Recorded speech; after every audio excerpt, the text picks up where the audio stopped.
curses. There's always one. Hi everyone. Morning. Welcome to day 2. I hope you weren't all drinking too much. First day GDC parties are always a thing, right? Hi, my name's Danny, and I am literally from the other side of the world.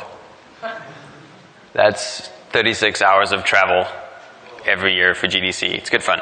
I'm from South Africa. I run a studio there called QCF Design, and I'm also part of a thing called Make Games SA, which is our South African game development community. We're busy starting an industry body, and we're doing all sorts of cool things there.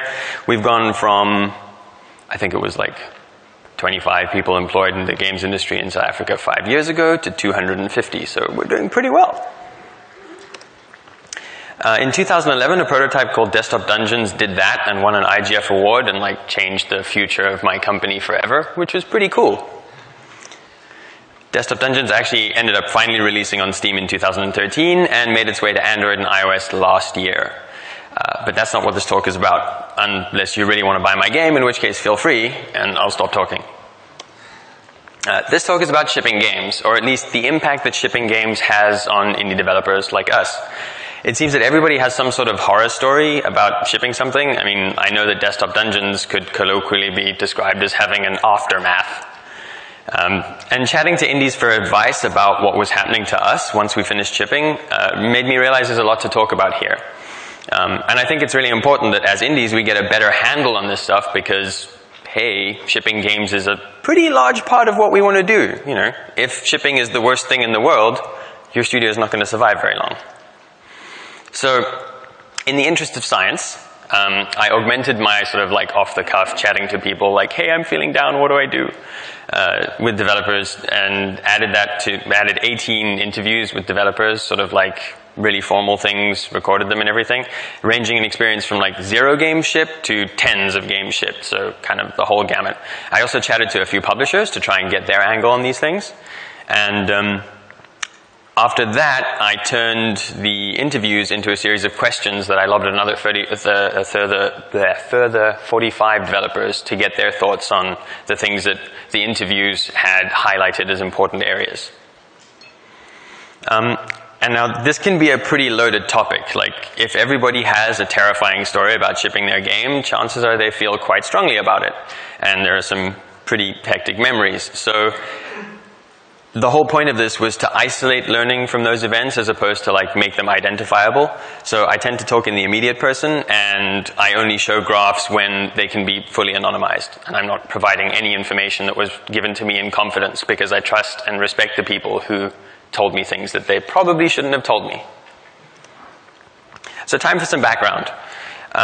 For the context of this talk, shipping a game is mostly from the indie perspective. I'm not talking about the AAA kind of pump and dump cycle. That's a completely different thing. It's terrible, and hopefully it makes more indies. Also, shipping is a nice problem to have. One of the reasons we probably don't talk about that this much is because in the industry, 90% of games don't ship. And they don't ship for a whole host of reasons, and sorting out those problems up front is probably a really, really good focus point. But if we want longevity, if we want to avoid what people are talking about next door, we need to get better at shipping. And one of the things that came out of this is that shipping is a relatively long process.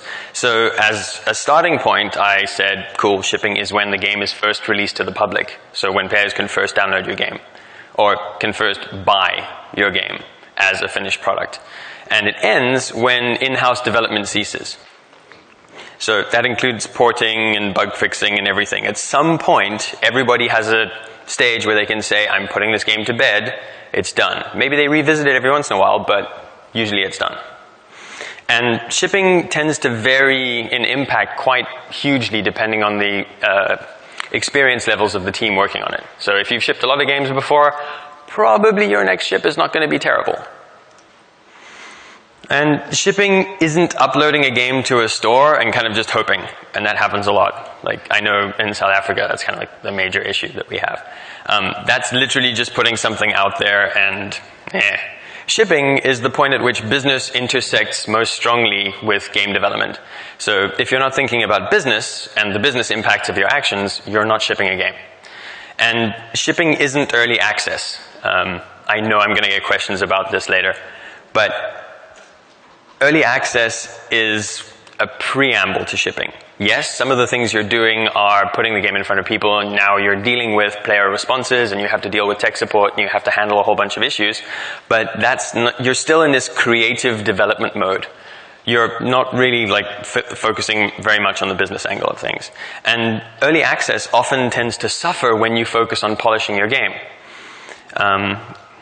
Players tend not to like that because you're not giving them this drip feed of new content all the time. You're just making that content look slightly better, and the menus have less bugs and stuff like that. That's not really fun. And even if you do early access, you're still going to do some kind of full launch later. That is the point of shipping in a project like that. So shipping is a process.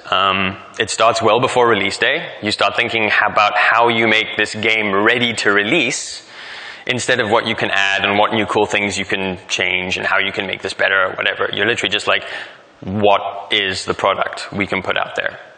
And often this is the point at which development stops being fun for a lot of indies because, face it, feature cuts aren't joyful. Like, maybe they are, but generally they're not. Once the game gets to players, that's sort of just the tip of the iceberg. So shipping continues after release. Now you have commitments. You've got to keep this game going. You have players that have paid you money for what you've been putting out there. And also shipping seems to be difficult for everybody, or at least difficult for the developers I spoke to. These are the morale level responses in the questionnaire for both a team and individual perspective on your morale at the start of a project, halfway through, 2 months before shipping, date of shipping, 2 months after, and then like putting the project to bed. There's a definite downward trend, and I mean, it's difficult to compare a 6-month game project to a 5-year project, so we had relative cycles. There's a definite downward trend in morale, although being in a team does seem to have a stabilizing influence, seeing as individual morale tended to be more negative than the perceived enthusiasm of the teams that people were part of. So people who were having really negative experiences said their teams were more positive than they were. So teams tended to lift people up. And also sometimes you would have people with like wildly varying levels of morale at different times in the project, and their teams were always a lot more stable, apparently. The thing about shipping is that no team survives. Even if being in a team helps, and the same people stick together, their roles will have changed drastically, because shipping is a different thing. And this is the part that kills studios.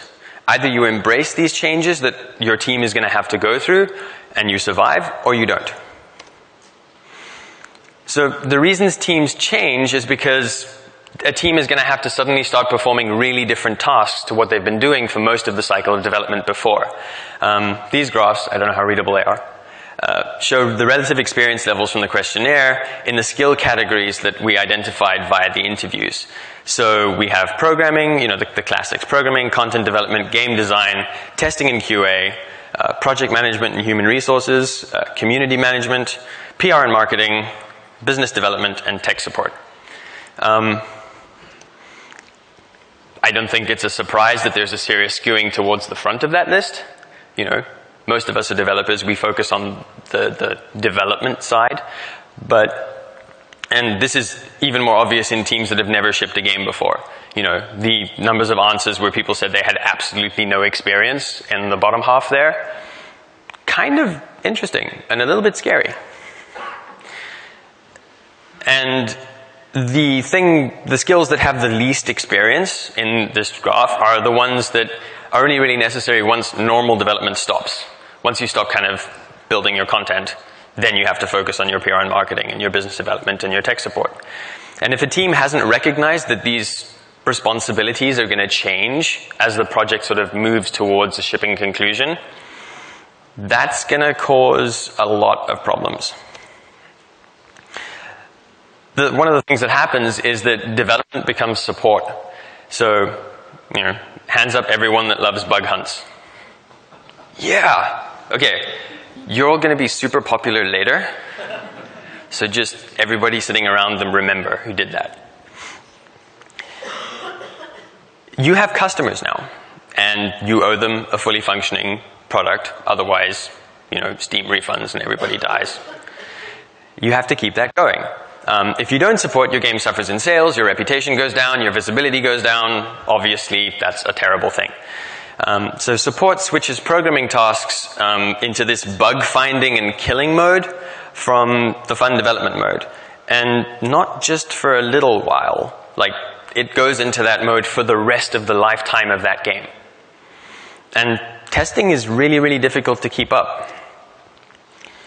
So in interviews, everybody mentioned the importance of testing. Every change you make needs to be tested absolutely exhaustively before you can release a patch. Otherwise, all you're doing is making more testing work for yourself and more patching work for yourself. And yeah, you think you've tested before. Once you release a game, testing is a completely different procedure. And there's a major difference between experienced and new to shipping teams. Like, you could tell instantly who had done what based on how they approach testing.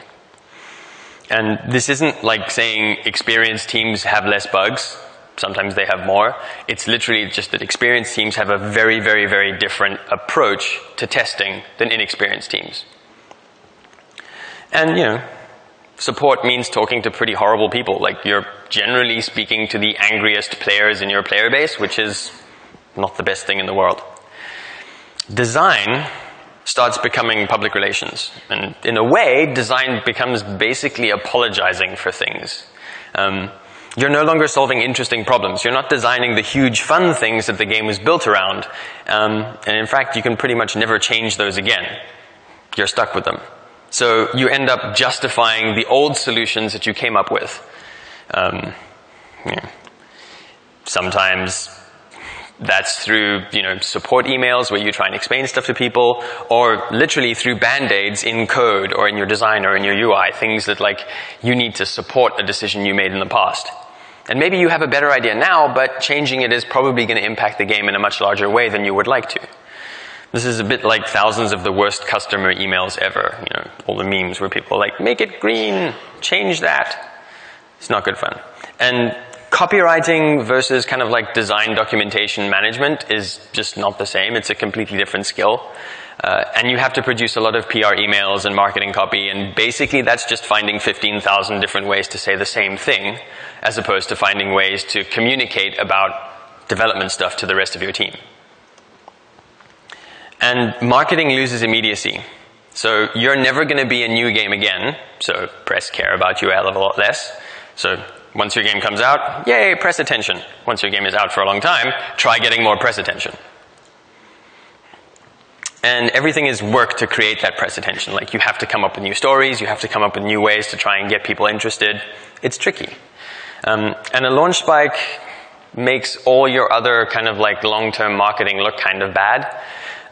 The very necessary marketing work you do need to do feels less and less effective because you're comparing your spikes to your baseline, you know, unless you're like a perfectionist. And this is where the actual skill of marketing comes in. Up until this point, you could get away with regular development updates and, you know, pretending to be a marketing campaign. But here, this point is where marketing stops being a side effect of other work, and it becomes a job all on its own. That's a different set of skills. And obviously, this causes problems. As the demands on a team change and people start doing jobs they're not used to or may not even understand 90% of the time, obviously things go wrong. So, caveat briefly here. If your game flops, you probably don't have to deal with the things I'm about to explain, but you have a completely different set of problems. So like, yay! One of the biggest things people complained about was a feeling of a lack of creativity. Creative coders and designers often chafe against the boringness of support tasks, and support can just feel really stagnant. People want to work on the next game or new prototypes or the next thing, whatever it is, and it's difficult to abandon something, especially once you've shipped it and it's earning income for your team. And burnout often just adds up. Very few people know how to deal with burnout effectively. If you crunch super hard before launch, obviously that makes everything worse. The pressure that you built up doesn't get a chance to abate in constructive ways. Everybody's still kind of angry at each other. And the pressure of making a ship date can often sweep issues under the rug. So, like, teams kind of just tend to ignore things that have gone wrong, hoping that, like, once we ship, we'll fix it. It'll be fine. We'll all go away and hot tub and everybody will love each other again. And those things do come back to bite you later. And post-launch depression definitely exists. I wish you could see some of the comments we got about this. Some people are lucky and they don't experience it personally, but when you're looking at it from a studio perspective and you have more than one person in your team, it's definitely real. And you just release something that carries expectations. Those expectations are sometimes different, and often they're not met. And the resulting lull after development can be pretty depressing, especially if you're not actually in a lull and you're scrambling to do things that you didn't know how to do before that are different to what you did while you were working on the game. And finally, there are people. Chances are, if your job involves staring at a screen all day, you might not be a people person. And support often means really, really angry people. And dealing with that is never that much fun. You know, we used to have a saying, love and tolerate the shit out of people. And that is often tricky. And people write things about you and your work. Reviews and opinions can definitely impact team morale. And everybody's reading them even if they say they're not. You know, it's like, oh, I'll just ignore what's going on sneakily off to Reddit, see what people say. And they never say nice things. Or when they do, you never notice. And all of these stuff kind of snowball and hit small teams much harder. If your team was built to do development work, it'll have development skills. And when shipping happens and your skill needs change, as they do, it'll have to scramble to meet the needs. If you don't hire new people, this is like super harsh. And less people to man the ramparts means if something breaks, you have less options for people to go away on holiday, to recoup, to do anything different, because somebody has to be there in case things hit the fan. And when you do start a new game, working on it will never be the same as previously when you didn't have something to support. So now any new game you make has some kind of thing in the background that always needs your attention. You basically have a baby, and it needs its diapers changed, and it needs to be taken to school, and it needs to have sleepovers with its friends, and all sorts of things like that. That is the weirdest analogy for bundling I've ever thought of. Okay. But the biggest issue with all of this is that people expect things to be very, very different when they ship a game. So shipping is kind of this like inflection point in a studio's lifetime. And it definitely is, but not for the reasons that people think. The reason skill changes are so damaging is because the skill change is unexpected and people were like literally hoping for this massive amount of relief. This is a graph of the most common expectations that respondents had about shipping their games. People who'd never shipped a game before on the left, and multi-shippers on the right. By the time a game ships, teams really are carrying a lot of assumptions about what shipping means. Often it's pretty cathartic. And there's a big skewing towards people wanting to be done with a project after they ship. You can see that in the number of people who are talking about moving on to new projects. The sense of closure was a really big one. And also freedom to leave or start over or join a new team. Those are all about getting out of the current situation. So it's kind of like a certain level of unhappiness with what's currently going on. And the fact that community management and tech support isn't like at 100% is really weird. Like, who doesn't expect to do tech support when they ship a game? And if you do, yeah. So, experienced developers ship games easier, and here's what those I studied do to mitigate the issues that I just talked about. They seriously engage in hardcore expectation management. I know that sounds like marketing speak, and it kind of is, but expectation management is a thing. Just being aware of what shipping entails and being realistic about that makes life a lot easier. You don't get blindsided by the same problems. There are new problems, but they're kind of less big if they're not on top of the other ones as well. And they track perceptions of success. This is a thing that I think really kind of took me a while to understand, is that different people in your team have different goals. They have different ideas of success. And those change massively per person. Some people are going to be like, I want the art to be absolutely amazing. Other people care about making sure that your players are super happy. Other people only care about like finances or review scores or whatever. And it's totally cool to track all of those. But as somebody running a studio or somebody as part of a team, you need to kind of be aware of what other people care about as success in your team. And you need to make sure that you, as a team, define your own success. So that you can look back after you've shipped your game or while you're shipping your game and say, hey, we're hitting this success factor, we're hitting this, we're doing this. We can remind ourselves, because everybody always expects their game to do better than it does, no matter how well it does. Everybody always expects it to do better. As long as you have those milestones and those ideas of this is what success means to us, you can remind yourself, and that keeps people a lot more grounded and keeps people a lot happier. And they also plan for what happens after they ship their game. And they plan realistically. Like I said before, a lot of people assume that, hey, I'm going to ship my game and we'll be able to like hang out as friends again and life will be good and we'll be happy and, you know, sunflowers, roses, and pineapples. I don't know where the pineapples came from. Cool. But experienced developers don't see shipping as this big cliff where sort of everything stops and they're like, oh, relief. They plan ahead. So they plan as though they're going to need to ship again and again and again. They want to ship more than one game. So they need to keep that planning going. They also tend to have some pretty good systems around support and testing. A good support ticketing system will lower your load or the impact of any kind of support load immensely.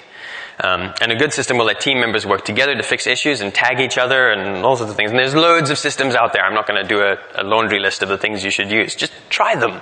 See which ones work for your team. And they make life a lot easier. And again, testing and how testing was handled across teams was a major differentiator in levels of team morale and happiness and how well people felt they were doing with their next games as well. Teams that liked shipping had super robust testing in QA. Internally, externally, paid, it didn't matter. And these are pretty small indie teams that do paid external QA. But they tested for bugs and issues all the time. Teams that had a hard time shipping were blindsided by testing all the time. And they only set up things towards the end of like a long process of shipping when they were already annoyed and they were already tired and they already felt like this shouldn't be a thing that they're actually doing. And, you know, business is important. This is where the business part of the games industry gets the most real for your studio. So you have to know where the money, if any, if you make some, is going and how.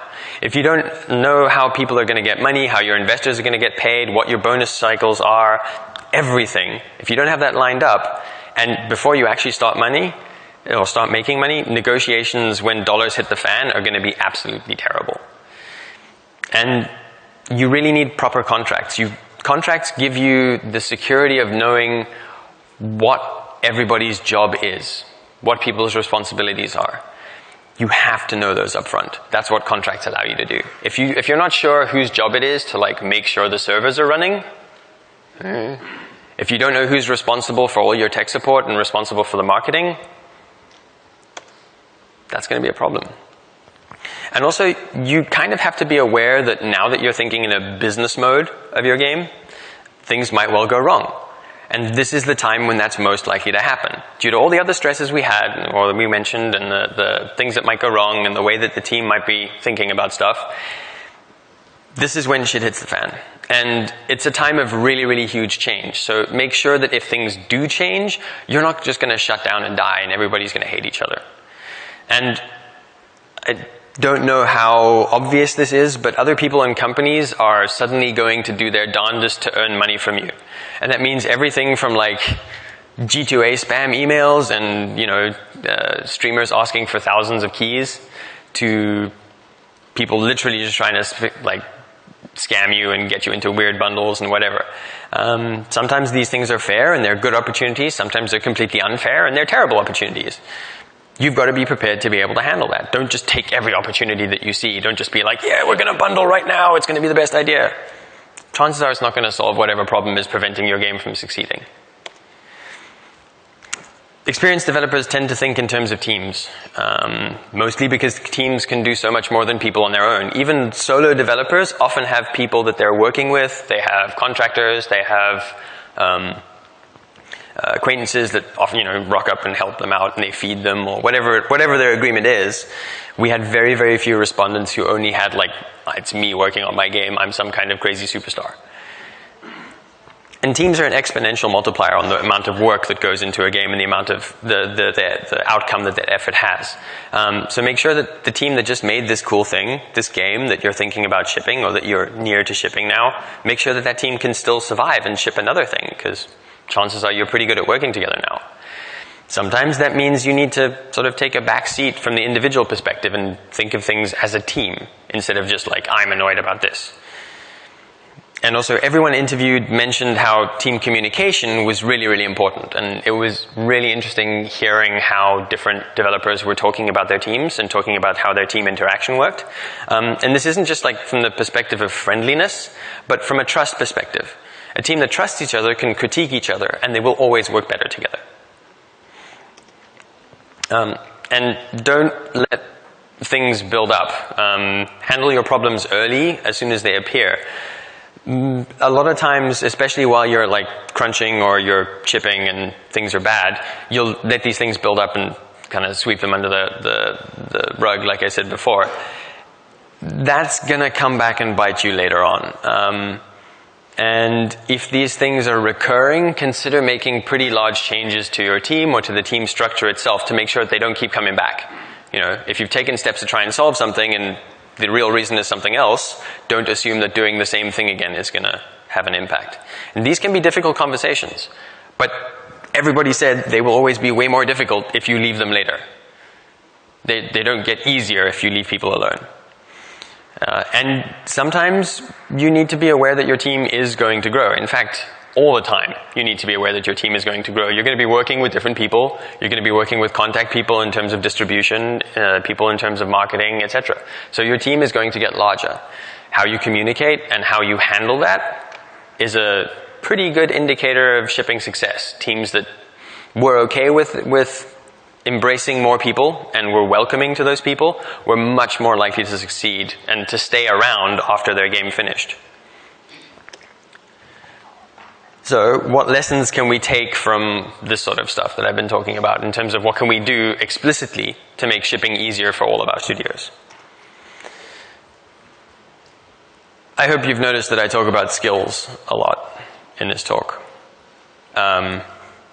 And mostly that's because the skills that people require to ship a game are very, very different to what development needs generally are.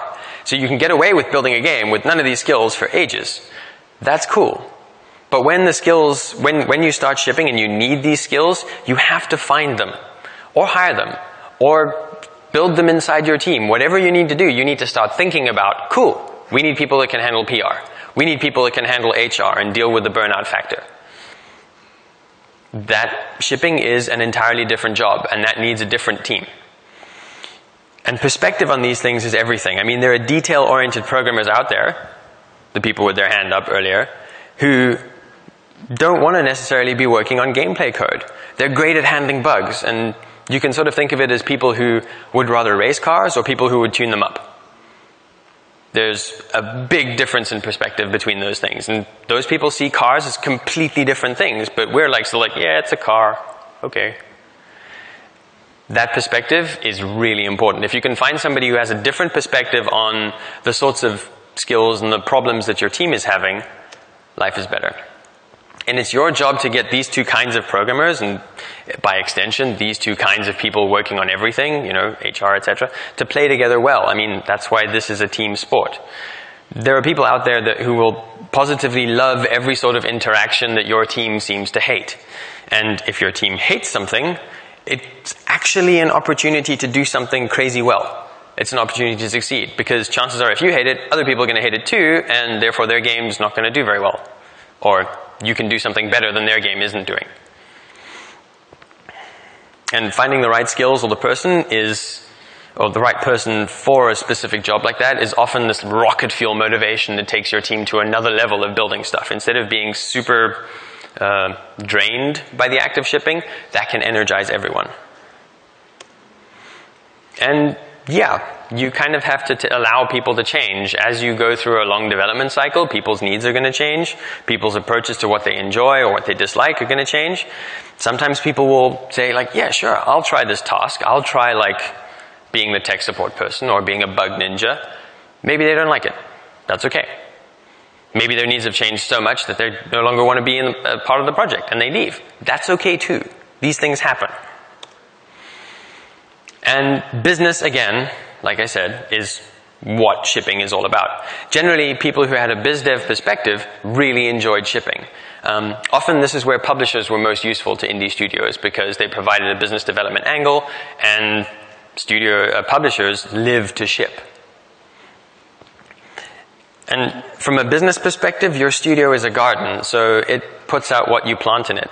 The people who've shipped 20 plus games talk about projects in very different ways to people who've never shipped a game before. The super shippers, they're positive, and yeah, they're nervous and they're anxious about success and they're worried about what their game might earn, but they believe in what they're doing and they can tell you exactly why what they're doing is a good idea, realistically. And they will talk about things you have never thought of. And, you know, again, crunch is bad.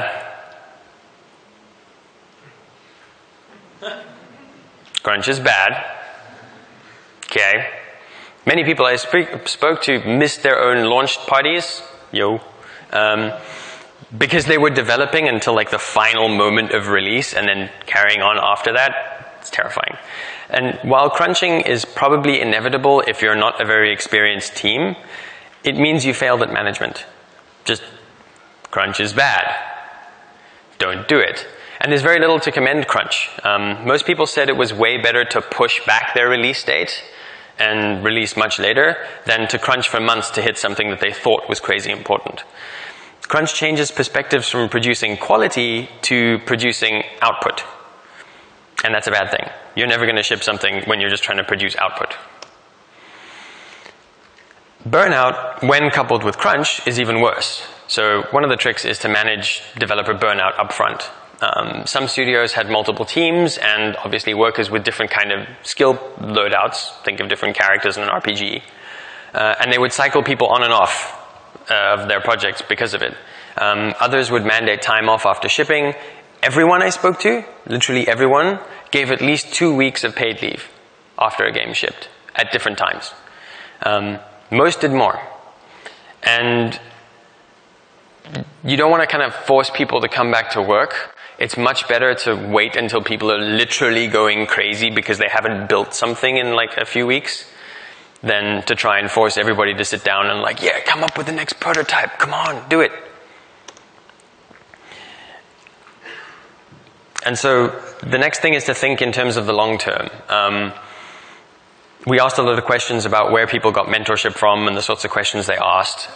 And there was an interesting skew towards the business angle that people approach mentors for, at least in the experienced studios. The inexperienced studios were all like, how do I program?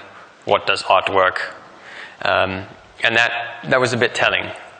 So experience doesn't need to be yours. Like this is a conference covered in huge amounts of experience. Go and ask people who've shipped games. If you're worried about like, oh, my project is X long, I don't know if it's going to work, I'm not sure how we're going to survive, everybody hates everyone else now, how do we deal with this? Lots of people here have dealt with the same problem. And they'll be able to tell you their personal solutions.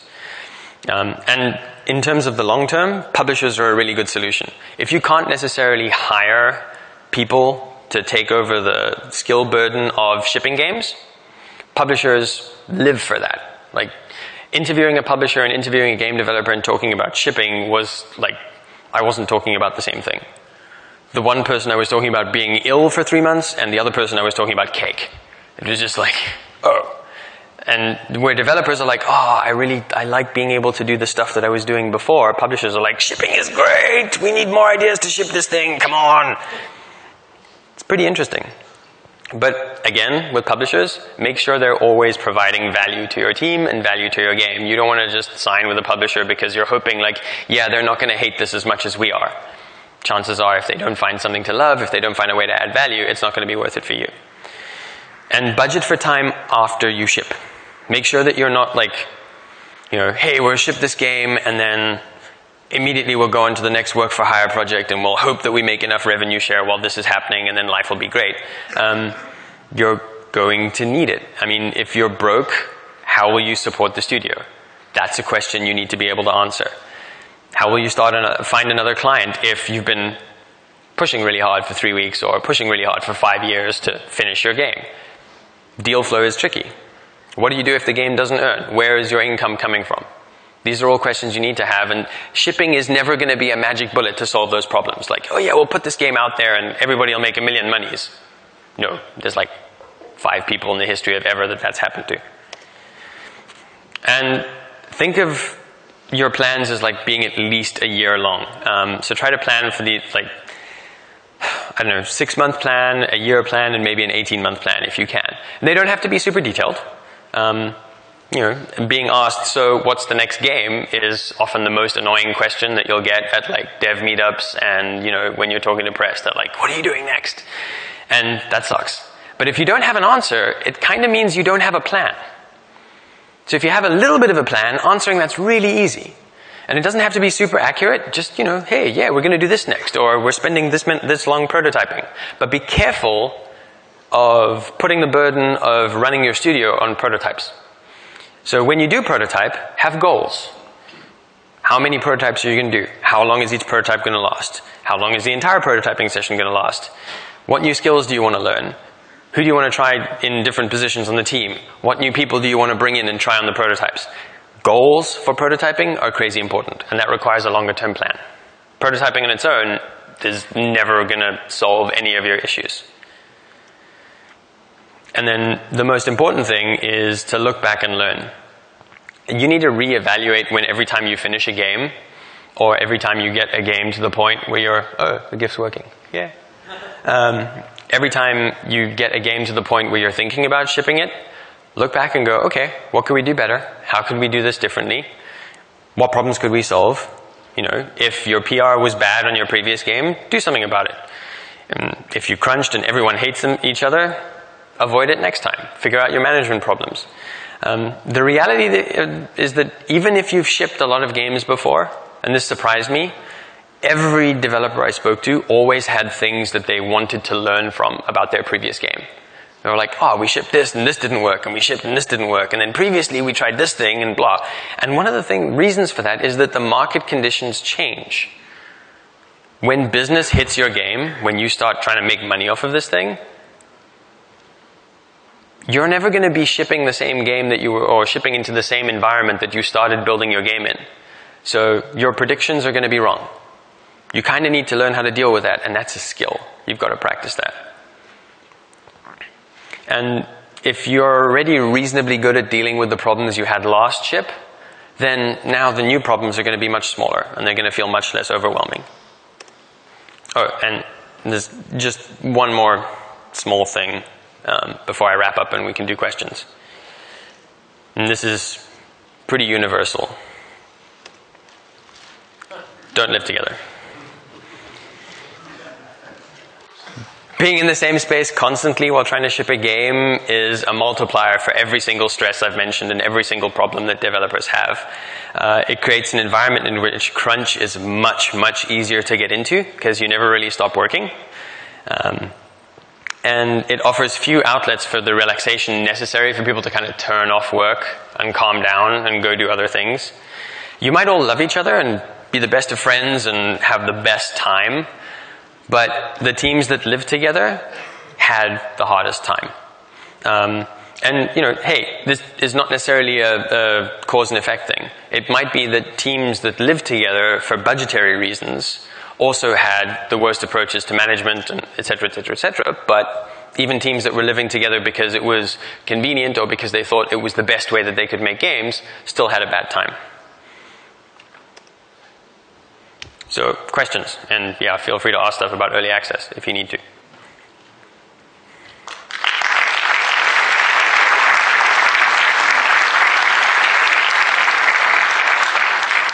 I also really wish that I could take all the interviews that I did and make them podcasts, but that would violate everybody's privacy. There's a huge amount of learning in those things. So, you know, I strongly recommend that if you have questions about the business of running a studio or what it's like to deal with the problems you're currently having, reach out to a developer that you think has already solved those. Chances are they'll respond, you know. So I feel like everybody has kind of an assumption about what the term crunch means, and I never hear a formal definition. Would you mind describing your definition? Wow, okay, I'm being asked for a formal definition of crunch. In the questionnaire, I asked people what flavor of crunch they'd experienced, mostly because a definition of crunch is a tricky thing. I think a lot of people use time at work, so anything above whatever your kind of current work environment standard hours are. And other people use amount of time taken from other activities, which is what I personally prefer. So if you're taking time from family time, that's crunch. If you're taking time as a team, and there's a difference between mandated crunch, where it's like a producer is on everybody's ass and saying, like, you have to be in at X time in the office or everybody's fired, versus people choosing to crunch on their own because they feel they have a goal, or they're like, oh, I'm slightly behind on this thing, I'm going to work on this a little bit harder. It's the things you're taking time from that you most often don't notice. A lot of people only start thinking about crunch as crunch when they're taking time away from sleep. But there are things that you're taking things away from before that point. So, yeah. Cool, thank you. I just wanted to say, excellent talk. It's been one of my favorites so far. Curious to know either your personal opinion or the opinions of the people you've interviewed in regards to answering support emails, specifically in terms of honesty, like how honest do they recommend being? I've seen it go both ways. I've seen people be like, oh, thanks, like I really feel like I understand like what you're going through as a developer more, and I've also seen it backfire where somebody's been like, oh, you're not fixing the netcode? You're abandoning the community. I don't want anything to do with you. I'm going to scream as loud as possible about it. Okay, so general strategies for responding to support emails. I think those change according to the team and according to the skill sets you have. If you have somebody that's good at writing on your team, then you can afford to be a little bit more responsive. If you have somebody that's really good at community management and they know how to talk to your players and they're an established voice, because the things where people like often listen and really respond well is when they're being responded to by somebody that they expect to respond to them. So there's a way that the studio communicates, or there's a way that X tech support person communicates with people. This can vary. I mean, if you're funny, or you think you're funny, and you have like a cool response, I mean, we have this massively sarcastic form email when people ask us when something's coming out on a phone. And we're like, this is the worst phone ever, and this is, you just search replace for XXXXX for whatever phone they've mentioned. And it's like, this phone is terrible, it's the worst, everything is bad, we hate it. And then it goes in this weird tirade about like movies in the 80s, and then comes back. And yeah, it's really stupid. But people love it. And they love it because that's sort of how we communicate in the game already. And therefore that makes sense. Generally, if you're unsure, ask someone. And ask someone outside of your team. And these are things that you can build strategies for. So, as robotic as it sounds, have a flowchart. Like, is Steve here? Yes, Steve should answer the mail. Is Steve not here? No. Are we currently angry? Yes, send the email to Steve. Like, build processes for this sort of stuff. And it differs according to your team. Hey, Danny. You emphasize testing a lot in your talk, and and you mentioned that regardless of the size of your team, experienced teams tend to have whether it's paid QA or internal QA, a very robust QA process. And I was wondering if you could give more details about what worked for certain teams, or if you saw any patterns that emerged. Different teams had, okay, so the question is if there were patterns in QA responses, because I was talking about it a lot, and how teams tended to test. It wasn't so much that teams had specific ways of testing that were common to everybody. Some teams had days of the week where no new development happened and they only did testing. Other teams had internal QA people that were constantly testing. So they were always a couple of builds behind. And if a build was not okayed for release by this person, it didn't go out. Okay? And obviously that person was plugged into their bug finding and bug system and all the rest of it. Testing is often an interaction between how good your bug notation is and how many cheat keys you have in your game for your developers. So if you have really, really good bug notation and your bug system is has no repetition and everything is like assigned to the correct person and whatever, that's great. Step one. Step two, if that person, when they're fixing the bug, is using cheat keys that players are not necessarily going to use, then you often have issues where that bug is marked as fixed and it's not actually properly tested. So having that kind of like semi-pedantic angle to making sure your testing is as close to what players are going to do in your game as possible, that's really important. And then there's also kind of like an approach to testing that relies on marking systems as dirty. So if you have a very compartmentalized game, then okay, you change your collision detection a little bit. That makes everything pretty dirty because, you know, if you have an endless runner, collision detection interacts with everything in the game. But if you change an animation system, then that doesn't really mark everything else as dirty, so you don't need to retest everything. You only need to test those animations and kind of what they look like for the player, because they're not going to suddenly make your scores change. They're not going to make players clip through walls unless your animation system is really weird. So if you make a roguelike, every time you make a tiny change, or a procedural game, every time you make a tiny change, everything is marked as dirty and you have to retest the entire thing from scratch. So don't do those games. They're bad. Awesome, thank you. Hey, Danny. I was just wondering if, in interviews or experience, any of your advice would be different when dealing specifically with contractors, people who aren't necessarily planning on sticking with the team after a project is done. You know, you're in production and you can't really support like full-time whatever, so you're bringing out a bunch of people who, in their mindset is, the game's done, I'm leaving. Yeah. Is that any different? Like, do you treat them differently? I don't know. There are some interesting approaches here. A lot of people recommend, in terms of like dealing with shipping, focusing on kind of a more Hollywood model, which is all contractors and bringing in people for very specific things. If you're bringing in contractors, often what happens is they leave when the game is done, and unless you're really prescient and you're aware that the skill needs of your game are going to change, you don't have them for tech support, right? So tech support falls on a different person, which is fine if that person is okay with it. If that person is you, and all of these skill changes suddenly end up falling on you because you're running a team and now all your contractors are gone, that's going to be terrible. There were a lot of stories where people were telling me things like that. They were like, yeah, everybody left when the game was done. I'm like, well, did you hire them for when the game was finished? Or did you hire them just to finish the game? And people are like, oh, I never thought about that part. And also, why not hire contractors to help you with shipping? Hire a contractor that's really good at community management. You know, they should pay for themselves. Hire a contractor that's really good at bug finding. They should pay for themselves. So if you're only contracting people, your contracting loadout doesn't go away after you ship.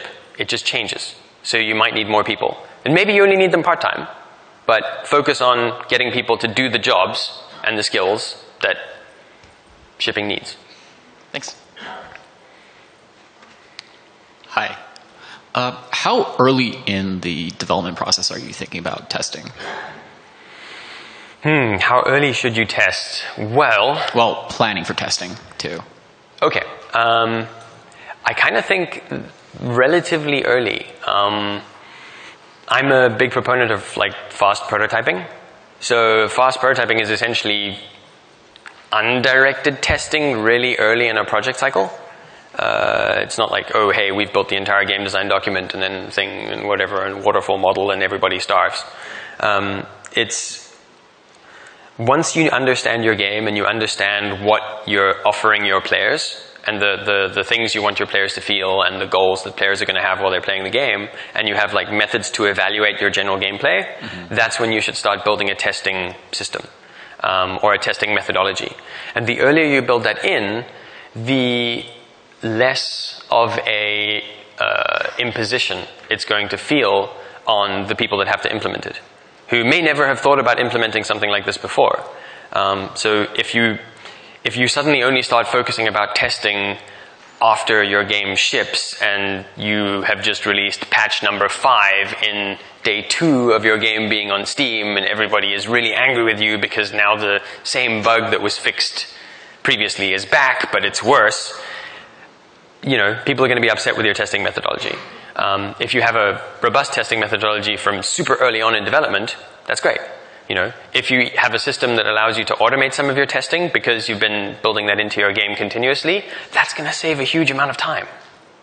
So I would say start as early as you have some kind of metric. Cool. Thanks. Hi, this is sort of a question about the end. Like, you've been supporting a game for 2 years, and now you're going to really stop committing resources to that and move on, and it's been 2 years, and really, we're done with it. Did you get any feedback from people about, like, how to handle the emails? Like, why haven't you patched your game in 6 months? Well, we're done with that now, and we've moved on. Like, any ideas about how to handle that, like, end of the relationship? Okay, so how to handle when a game is done and you're no longer necessarily working on it actively. Again, that depends on the team and it depends on the game. You need to be making these decisions from a business perspective. So if the cost of time of putting in more time into this game is not going to return, it's probably a bad idea. There's better things you could be doing with that time, essentially. If the only reason you're no longer working on this game is because everybody's really angry with it and like you're super annoyed, then chances are maybe there are not better things you could be doing with your time and you're just kind of feeling the impacts of some kind of burnout or some kind of other problem to do with skill mismanagement. So I would say that it depends on what kind of amount of work is required. And those are always business decisions. Sometimes you'll get like somebody coming to you in a year's time or whatever, and they're like, hey, a year after you stop patching a game, they're like, oh, we want to localize this game into Swahili. It would be a great idea. None of you know where people speak Swahili, do you? Yeah. Yeah. You fail. They want to localize the game into like a weird language like Swahili or whatever, and you're like, well, it's going to take me half a minute to, change the localization text file because I have one of those. Yeah, cool, let's do it. And then you re-release because of that. Basically, if supporting the game is damaging to your company, don't do it. And if your communication around that is the thing that you're not sure about, hire someone. There's lots of people that handle PR. There's lots of people that, if you go to any kind of like VC or startup environment, there are people who will tell you, oh yeah, don't say that to people, or don't say that to people, or don't say that to people. Your communication should be in the same style. And I think as indies, we're generally pretty open with our audiences. So if you just say, hey, look, we got to work on other games. Often the easiest way to tell people you're no longer supporting a thing is go, oh, yeah, sorry, we're not doing this anymore. Here's a screenshot of what we're currently doing. And you give them a link to a prototype or whatever it is, and you kind of deflect people to the new part of your forum where they can interact with the current game that you're building. And like, at that point, people are usually pretty happy because they're like, oh, you're doing something new. Well, that's cool. So, yeah. Rad. Nobody asked about early access. Yes. It's brilliant. That means my wording change worked. I think we're pretty much done. So if you'd like to head out, please remember to fill out your evaluations. And thank you very much for coming. I hope every single one of you ships your games.